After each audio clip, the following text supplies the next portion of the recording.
hoteli ish ministres së ekonomisë dhe financave Delina Ibrahimaj. Nata në këtë hotel është 229 euro, ndërkohë që ish ministria deklaronte se 140 euro në muaj u mjaftojnë shqiptarëve që të mbijetojnë. Kryetari e Bashkisë së Dimalit kërcen dhe harbohet në fushat, por ka harruar që banorët e shumë lagjeve nuk kanë ujë prej 72 orësh. Ata nëpërmjet redaksisë u bën thirrje kryetares të kujtohet edhe për ta. Një 27 vjeçar i cili po drejtonte automjetin në gjendje të dehur përfundoi brenda një berberhane duke përplasur disa klientë dhe një efektiv policie që ishte në rrugë duke ushtruar detyrën. Deri më tani bëhet me dije se efektivi është në gjendje të rëndë. Sipas italianes, La Repubblica, ndryshimet klimatike, erozioni dhe ndërtimi i pakriter po rrezikojnë seriozisht vijën bregdetare të Shqipërisë. Zonja dhe zotërinj, përshëndetje dhe mirë se vini në edicionin informativ këtu në TV Dheu. Hoteli i familjes Ibrahimaj i Buzdetit në Qeparo ka tërhequr vëmendjen e banorëve dhe turistëve, të cilët thonë se çmimi për një natë është 229 euro. Nusja e kësaj familjeje, ish ministri i ekonomisë dhe financave Delina Ibrahimaj, dikur deklaronte se shqiptarëve u mjaftojnë 140 euro në muaj për të mbijetuar. Jo shumë kohë më parë, Buzdetit në Qeparo ka mbyrë një hotel tejet luksos që lë në hije të gjithë modestët e zonës.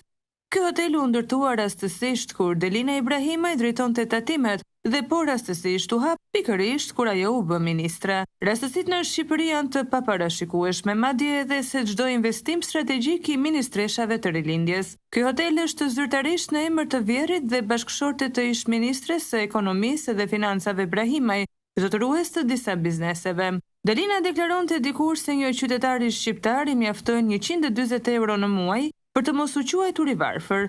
Por ironia qëndron në faktin se hoteli i familjes Ibrahimaj ofron një natë në luks për vetëm 229 euro. Ndërkohë që spak shpëtoi kokën e Olta Xhaçkës dhe Artan Gaçit, bashkëshortit investitor strategjik nga hetimi, duke refuzuar të bënte punën e vet, duket se përuan të njëjtën diplomaci edhe për ish ministren tjetër të Ramës, e cila deklaron se me 140 euro në muaj nuk konsiderohesh i varfër.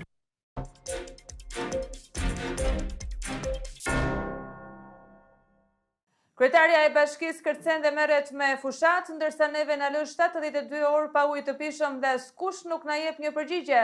Kështu shprehen disa banorë në lagjet e Dimalit duke kërkuar drejtësi nga redaksia jonë.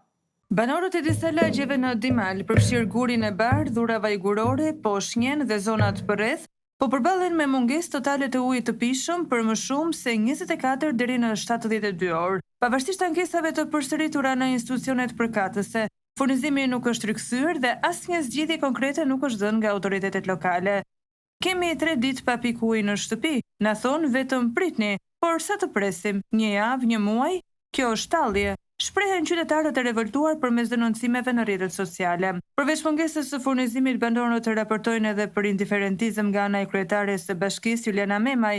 Ata thonë se kryetaria poston video në TikTok duke kërcyer e duke u marrë me fushatën elektorale, ndërkohë që banorët vuajnë për ujë.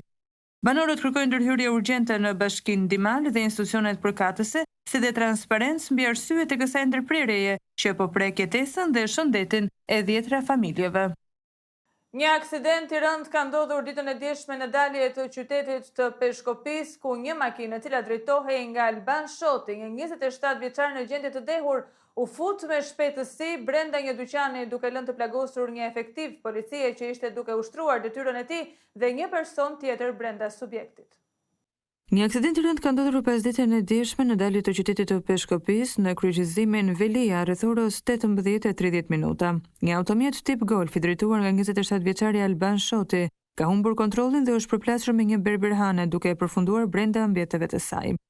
Si pasojë e aksidentit janë plagosur rënd punonjësi i policisë Veli Gjura, i cili ndodhej në detyrë, dhe një ndihmës berber që ndodhej në ambientin e biznesit në momentin e ngjarjes. Gjendja shëndetësore e efektivit të policisë raportohet të jetë shumë e rëndë.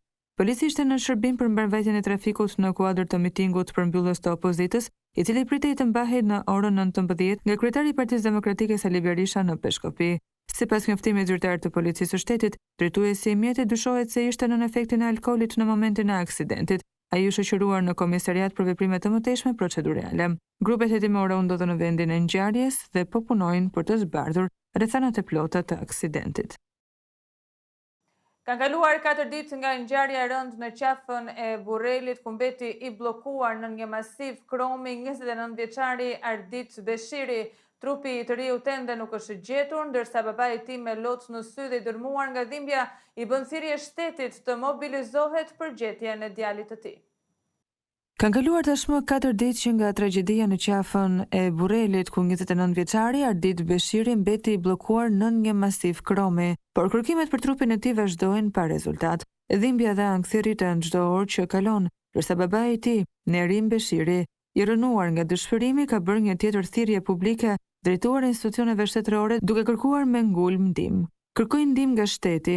Ti gjej vetëm njërin gishte ta çojë te shtëpia, te familja. Bëj thirrje që të sillen aparatura, skaner, qenë të specializuar nga jashtë, të gjej djalin, ta çojë te shtëpia të dikut të vendosë një tuflule. Ka 3 ditë që vi me vëllezëri duke kërkuar me lopat, shprehet ai me lot në sy.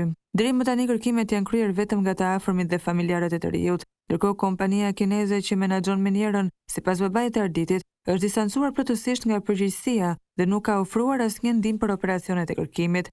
Ky është një moment që kërkon ndërhyrje urgjente nga shteti, jo vetëm për të gjetur trupin e Arditit, por edhe për të parandaluar edhe një tjetër tragjedi, pasi dhera të tjerë mund të rrëshqasin në çdo moment duke zënë poshtë persona që po gërmojnë me mjete rrethanore. Zëri i një babai të rënuar duhet të dëgjohet, drejtësia dhe dinjiteti i humbur nuk mund të mbesin në ndë. Disa vajza në Korçë janë përfshirë në një sherr banal ku njëra prej tyre ka përfunduar në spital, ndërsa të tjerat në polici. Shkaki i konfliktit dyshohet të jenë bërë disa publikime në rrjetet sociale me përmbajtje intime. Disa vajza janë konfliktuar në afërsi të një lokali në bulevardin Republika. Mësohet se sherri ka degraduar deri në përdorimin e shisheve të qelqit. Si pasojë e sherrit është lënduar shtetësia me iniciale PM, e njohur si një nga vajzat që denigronte minorenet, duke publikuar materiale intime në rrjetet sociale. Policia ka ndërhyrë menjëherë, kurse dëmtuara u dërguan në spitalin e Korçës. Vajzat e tjera u shoqëruan në komisariat për veprime të mëtejshme. Nuk dihen ende rrethanat e ngjarjes, por dyshohet që shkakti është bërë faqja e Instagramit që administronte PM bashkë me një shtetase tjetër, ku denigronin vajzat e djemt minoren në Juglindje. Deri në këtë moment janë shoqëruar 2 vajza dhe një djalë, ndërsa pritet që pas mjekimit në spital të shoqërohet edhe e dëmtuara, ku do të merren deklarimet lidhur me ngjarjen. Një skemë re mashtrimi është përhapur me shpejtësi në WhatsApp, ku brenda këtij viti janë vjedhur mbi 490.000 pound. Një skenë re mashtrimi në WhatsApp i njohur si Hi Mam, përshëndetje mami, ka vjedhur mbi 490.000 pound vetëm në vitin 2025, duke përdorur tashmë edhe teknologjinë e imitimit të zërit me inteligjencën artificiale. Mashtrimi fillon me një mesazh, përshëndetje mami ose përshëndetje babi, ku personi pretendon se ka humbur telefonin dhe nuk ka akses në bank. Në çastin që fiton besimin e viktimës, mashtruesi kërkon para për të paguar qiran ose për të blerë një telefon. Për të qenë sa më të besueshëm, ata përdorin inteligjencën artificiale për të gjeneruar mesazhe zanore dhe zërin e fëmijës ose të një të afërmi. Eksperti i sigurisë Jack Moore shpjegon se këta mashtrues përdorin zëra të marrë nga rrjetet sociale për të krijuar imitimin e përsosur. Edhe nëna ime nuk e kuptoi që ishte zëri im i gjeneruar nga inteligjenca artificiale, tha ai. Mashtrimi nuk kufizohet vetëm me Hi Mam. Mashtruesit mund të paraqiten si djem, vajza apo edhe si miq të afërt, duke përdorur informacione të mbledhura nga rrjetet sociale për të krijuar histori të besueshme. Në prill të këtij viti, vetëm 135 raste të tilla shkaktuan humbje prej 127.000 poundesh. Banka Santander dhe ekspertët këshillojnë që të mos dërgohen para në një llogari të re pa verifikim. Një rrezik i madh po i kanose të vijës bregdetare të vendit tonë, sipas italianes La Repubblica, ndryshimet klimatike, erozioni dhe ndërtimi pa kriter po na vrasin natyrën. Në artikull përmendet edhe ishulli Franz Josef në Grykderdhje të Bunës, i cili në hartat dhe guidat turistike ekziston ende, por në fakt ai është zhdukur që prej vitit 2012. Prestigjozja italiane La Repubblica i ka kushtuar një artikull të veçantë një fenomeni shqetësues që po ndodh në Shqipëri. Sipas artikullit, ndryshimet klimatike, erozioni dhe ndërtimi i egër po vrasin natyrën. Nga Velipoja, ku forca e valëve po shndërron në hi një pyll me pisha shekullore, deri në Golem ku cimentimi po përshpejton erozionin, bregdeti shqiptar po vuan keq. Është faji një përzierje e vdekje prurëse që shton ngrohjen globale dhe urbanizimin kaotik nga mbi turizmi. Rritja e nivelit të detit po ndikon në të gjithë planetin. Sipas NASA-s, nga viti 1993 deri në 2023, niveli mesatar i detit në tokë është rritur me 10 cm. Në Shqipëri, përhapja e hoteleve, restoranteve dhe bareve në plazh po shkakton pasoja edhe në natyrë. Nga 273 kilometra vi bregdetare që laget nga deti Adriatik, 154 kilometra janë të prekura nga erozioni, deklaron Besiana Shehu, një specialiste e planifikimit urban për Agence France Press. Në Velipoj, në veriun e largët të vendit, deti i përparon me më shumë se 5 metra çdo vit dhe futet më shumë se 200 metra në pyll, duke kërcënuar një ekosistem të tërë që nuk mund të mbjetojë në ujë të kripur. Edhe ishulli Frans Josef, në krykderdhjen e lumit Buna, ekziston ende në guida turistike dhe në harta, por që nga viti 2012 ai është zhdukur, pasi është gëlltitur nga deti. I emërtuar nga hartografët austriak në vitin 1870 për nder të ish perëndorit, ishulli ishte rezultati i depozitave pjellore aluviale.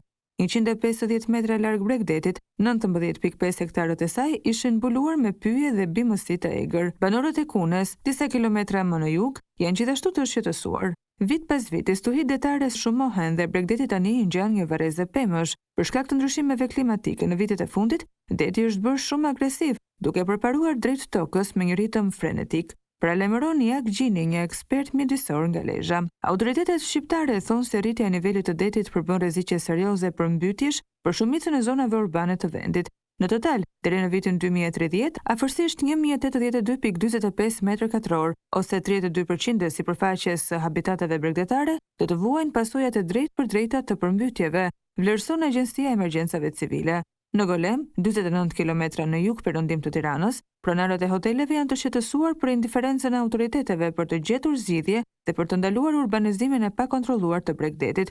Deti mezi pret që autoritetet të zgjohen, ankohet Edvin Dule, menaxheri i një hoteli. Gjatë 16 viteve të fundit, plazhi ka humbur rreth 70 metra vi bregdetare. Shumë fishimi i hoteleve ka përkeqësuar më tej erozionin dhe po zvoglon rërën në të cilën mbështetet për të tërhequr turistët. Zonja dhe zotrinj, ka qenë kjo gjithçka e përgatitur për këtë edicion informativ. Ju falenderojmë për vëmendjen tuaj. Bashkë në takofshim.